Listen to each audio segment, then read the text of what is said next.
ဒီကိုမေးသများအားလုံးပဲမင်္ဂလာပါကိုမျိုးမော်တော်ဆိုင်ကယ်ရှိုးရုံမော်ပြရတယ်ဒီကိုမေးသများအားလုံးကိုကျွန်တော်ပြန်လဲကြိုဆိုလိုက်ပါတယ်ကဲဒီနေ့ကျွန်တော်မိတ်ဆက်ပေးမှာကတော့340ပေါ်ပေါ်နဲ့ရပလက်လိုင်းတင်လဲပါရမယ်ဘိန်းသီးကလည်းပါကင်နီးပါးလောက်တန့်ပါတယ်ဆိုတော့ဘိန်းသီးကိုပိုင်ဆိုင်နေတယ်ဆိုရင်တော့ကျွန်တော်ရှေ့မှာရောက်ရှိကြတာကတော့ Yamaha FZ version 2လေးပဲဖြစ်ပါတယ်ကဲဘိန်းလေးရဲ့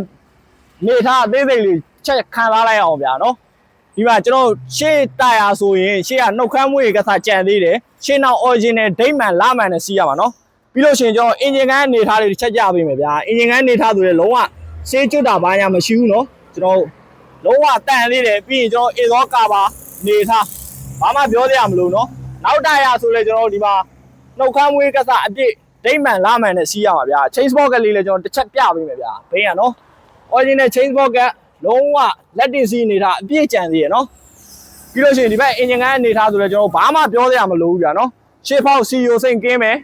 ပြီးလို့ရှိရင် signal လေးကစားလုံးဝတစ်နေသေးရမယ်နော်ဒီကောင်လေးမှာပြီးလို့ရှိရင်သူ့မှာ original key 2ပါပါမယ် original key 2ကျွန်တော်ကီလို8000ကျော်လေးနဲ့စီးရမှာနော်ကီလို8600လေးပဲရှိသေးရဗျာနော်လုံးဝအမှန်လေး original key 2တောင်လေးဆိုရင်ကျွန်တော်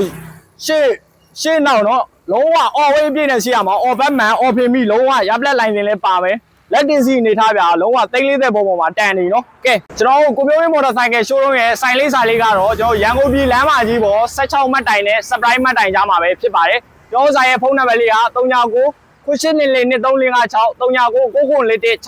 39 ကိုViber BigoဆိုViber Bigo ခေါ်ဆိုပြီးတော့ဝယ်ယူအားပေးနိုင်တယ်လို့နေဝေးရညီကိုများအနေဖြင့်လဲကျွန်တော်ဂျက်တူကပါသေချာထုတ်ပိုးပြီးတော့ဒုံကြီးစိတ်ချသွားပြီးဝယ်ယူအားပေးနိုင်ပြီဆိုတဲ့အကြောင်းကျွန်တော်ဒီနေရာလေးကနေဖိတ်မှန်တကပြုလိုက်ပါတယ်ခင်ဗျာ